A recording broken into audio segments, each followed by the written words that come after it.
And for us, for me, spending those mornings with Holly, and she is a very good counsellor. And so those mornings were gold dust, and she is definitely a remarkable person. Hello to Mr. Philip Schofield. Yeah. Good morning. Morning. How are you? I'm great. How are you? Yeah, I'm very good, actually. I mean, you're right in the fact that this is the first Zoom interview I've ever given. Throughout lockdown on This Morning, I've conducted many interviews on Zoom, but I've never actually given an interview. So, and yeah, in my days on the radio, I could get up and just crawl into the station and look like it looked terrible. Now I've been up for an hour. I've trying to make sure I look okay, trying to make sure the background's all right, the lighting's okay. What a pain this is. I know, it really is, isn't it? So this book, you've written this book. It is called Life's What You Make It. It is available now. It is Mr. Philip Schofield. I also love, by the way, that you've done an audio book. Yes. Oh, so it was tough in places, but such fun to do. I wanted it to be in my own words. I loved it, actually. The audiobook was fascinating. And I went into the studio. I had a lovely engineer, producer called Joss.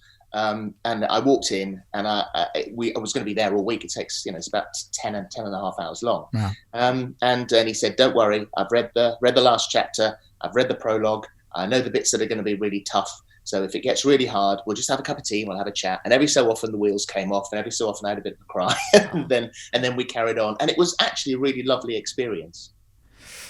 It's really sweet that, and it's also very interesting. And I think a lot of people will be really, really surprised. Like even somebody who worked on our show never knew that your first love wasn't television; it was radio. Yeah, absolutely. Well, I lived in Newquay at the end of Fistral Beach, and every year the Radio 1 Roadshow would come to town, and it would be like a travelling circus. So for just a couple of hours, that patch of the Headland Hotel lawn, or in the early days it was on the car park of Fistral Beach, would be famous. And I was down there first every single time. I watched them set it up.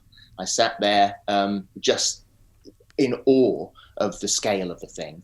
And it got bigger and bigger over the years. And then I was a bit resentful when 25,000 other people joined later on, and I had to share this experience. And then I watched it. And the most incredible thing, and this, funnily enough, was one of the bits reading the audiobook that made me cry, because it was such a massive moment when years later I got on Radio 1 and they said, "Would you like to do the roadshow?" "I'd love to do the roadshow." And then a couple of years later, once I'd done that, they said, "Would you like Newquay?" And Newquay was a big deal. That was the tail end. That was the Devon and Cornwall week. That was the one that everybody wanted. And I said, "Oh my God, I would love it." And the final roadshow that year, I think it was 1989, was Newquay. And I ran out and stood on the stage and looked from the opposite point of view, and there was the 25,000 people. It started a bit drizzly, but then it got sunny just as I went on air.